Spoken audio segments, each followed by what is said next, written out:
Hello. As mentioned in a few of my videos and mentioned a few times in my book, I want to reiterate that I have always respected women. I grew up with four sisters, and my dad pounded it into me about respect.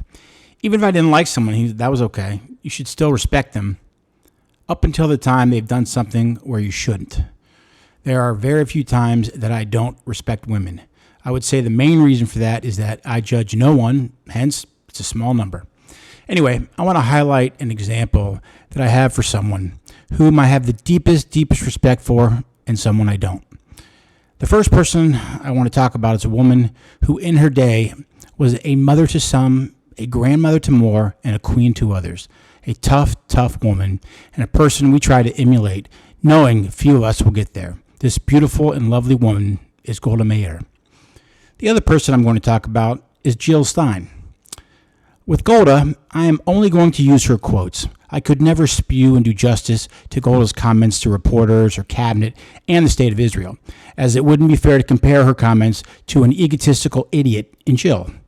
I would have to come up with some type of verbal, articulate mercy roll like they have in kids' sports. Golda was brilliant, whimsical, witty, tough, and in most cases, let you know where she stood instantly.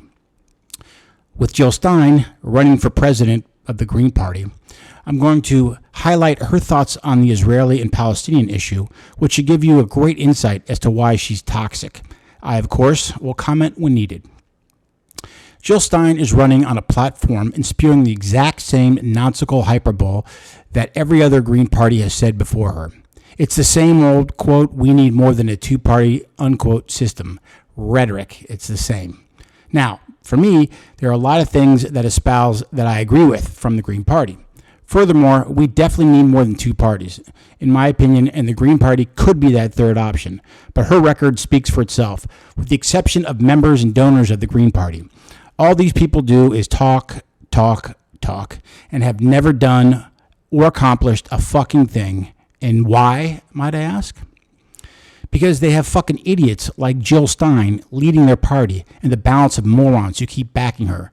Jill was the nominee for president from the Green Party in 2012. She received 0.36% of the vote. And in 2016, 1.07%. She got off her high horse and let someone else garner 1% of the vote in 2020. And now she's to either get crushed again or surpass the high expectations of the Green Party and achieve maybe 1.2%. She's involved at a pretty high level of the party since at least 2001. She ran for the Massachusetts governorship in 2002 and 2010. I don't feel like looking up the results as it gets boring already knowing it was an ass kicking. Fuck it. I couldn't help myself. I did. Anyway, in 2002, Jill got a whopping 3.5% of the vote running for governor in a very left state. Why on earth would the Green Party run this woman? In 2006, she ran for secretary of her own party and received 17.7% of the votes. My gosh. In the 2010 governor's race, she received 1.4%. That is not a typo. I can only hope that Jill has something on the people who keep nominating her because soundness and rationale play no part. I hope Hamas never finds out about your party, as none of us want to deal with a mass migration of terrorists coming into Boston. The Green Party has certain issues that I can get on board with. So as what did the Green Party start pushing? Let me do that sentence again. The Green Party has certain issues that I can get on board with. So at what point does the Green Party start putting out fresh, new, viable candidates and start thinking and getting rid of the same moronic, boring, horrible, no chance of winning or breaking 3% types of wannabe candidates? I'm going to let the Green Party's Board of Trustees in on a little secret. You can't make any money without growing your party, which means you can't win elections. You continue to send out the same people who constantly get their asses kicked in every fucking election. And the next time we see your party is the concession speech where Jill tells everyone how hard her how hard she worked, how proud she was of her. What is that word, Seth?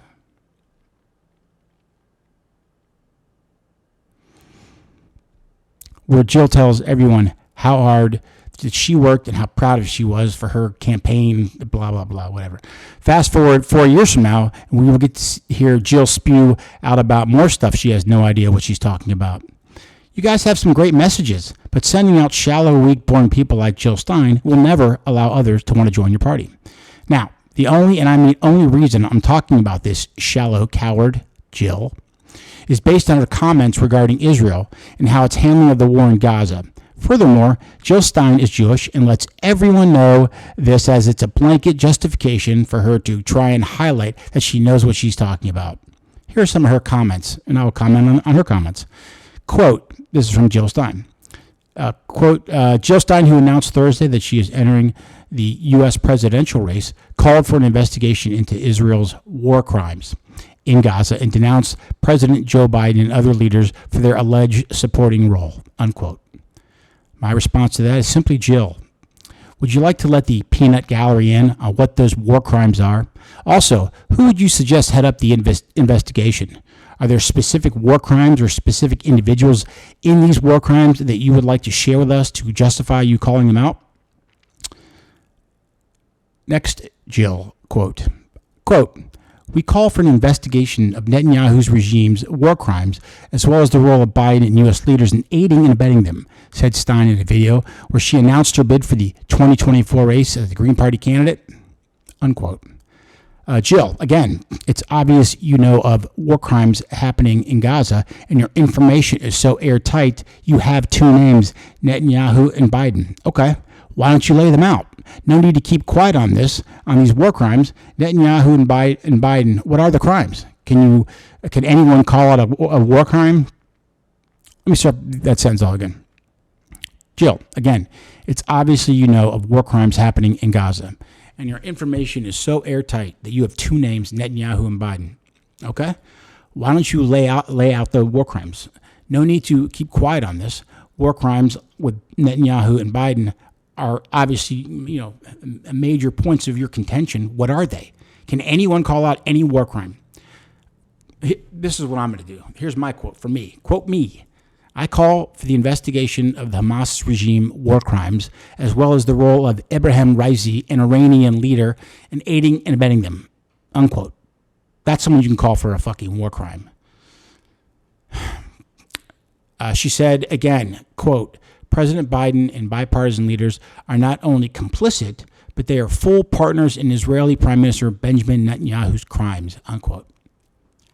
Jill, again, we want names, and what are they complicit of? Would you like them to find Hamas? Would that make them less complicit? Would you like to see the extremely strong bond between the U.S. and Israel since 1948 broken up? Would you like to see 147 million Arabs who surround Israel and have no democratic partnerships? The Green Party has gone to shit with comments like that, Jill. Another one, quote, the war crimes being perpetuated by Netanyahu against Palestinians are in a league of their own, unquote. Well, Joe, that's one awfully big bed to handle, that to get that big of a blanket statement you're throwing out. Please, again, list the war crimes or just shut the fuck up. Also, quote, and have reached genocidal proportions, unquote. My response to that is simply, you must be joking. Genocidal proportions? Genocidal proportions. If Israel was focusing on genocidal proportions, the death toll at their current pace and location in Gaza would be around 500,000 dead. So, genocide, that's disgusting. Quote from her, with Palestinians denied food, water, and electricity while being relentlessly bombed as they forced to flee from their homes, running for their lives, end quote, she added. My response is simply, I mainly and unfortunately agree with most of that. However, Jill, replace Palestinians with Israelis with the same fervor from October 7th, and then I would wholeheartedly agree with you. Hold on, Seth, I got to scroll down again.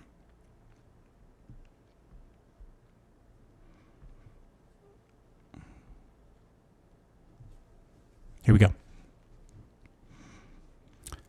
Stein stressed that these crimes must stop now. Quote, for all those reasons, we demand a ceasefire and an end to the Israeli blockade, humanitarian medical relief, the release of the hostages and political prisoners, and an end to occupation and apartheid.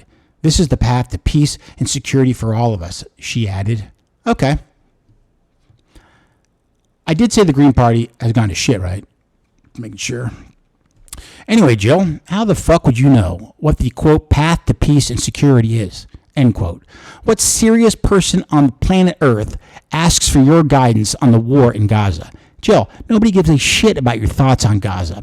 And I'm sure you already have name and number to the 1% that may actually give a shit somewhere in your Rolodex that voted for you.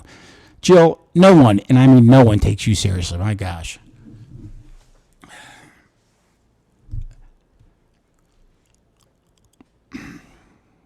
Okay, now on to a woman everyone, and I mean everyone, took seriously. The beautiful Golda Meir.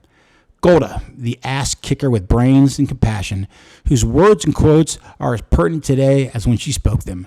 Golda, you live in our hearts and you are missed. Please feel comfort knowing what you helped build and how integral you are for all of us. You are respected and loved, and all of us say thank you. Jill, I'm sure for years you've walked the halls of the Green Party offices, watching as the new party members are coming in, gazing at your brilliance and knowledge and stories of the past.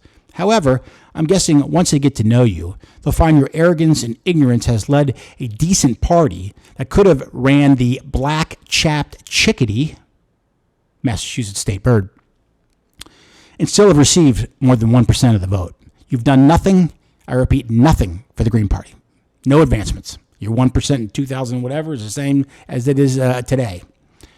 And Jill, now that you've received your 10 seconds of airtime that you get every 4 years, are you surprised the question you were asked was not a question regarding your platform? Or are you surprised that a question was asked to a known Jew admonishing Israel to highlight, quote, look, even other Jews are against this conflict? No, Jill, we're not. We are overwhelmingly for, and maybe, just maybe, it's one reason why you average about 9 votes in an election.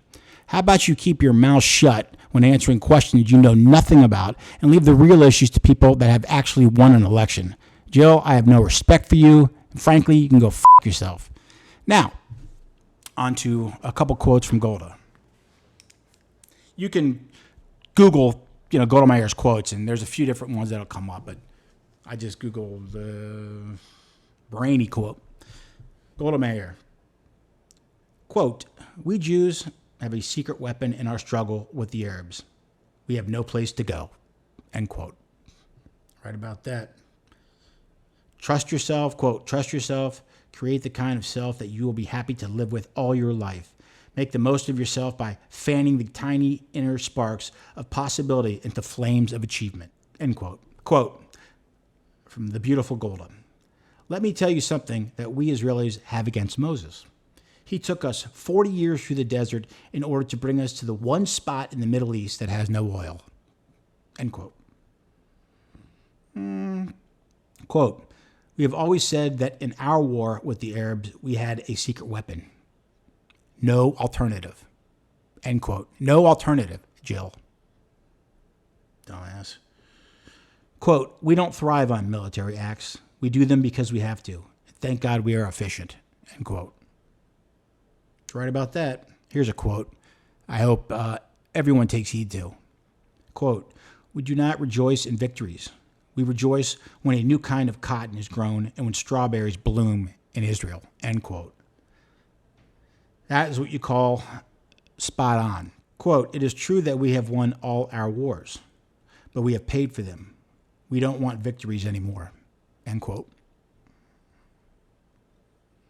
Quote, a leader who doesn't hesitate before he sends his nation into battle is not fit to be a leader. End quote. I'm going to repeat that one for Jill. I know she's listening. Jill, let me repeat Golda Meir. Quote, a leader who doesn't hesitate before he sends his nation into battle is not fit to be a leader. End quote. Quote, I never did anything alone. Whatever was accomplished in this country was accomplished collectively. Thanks for listening.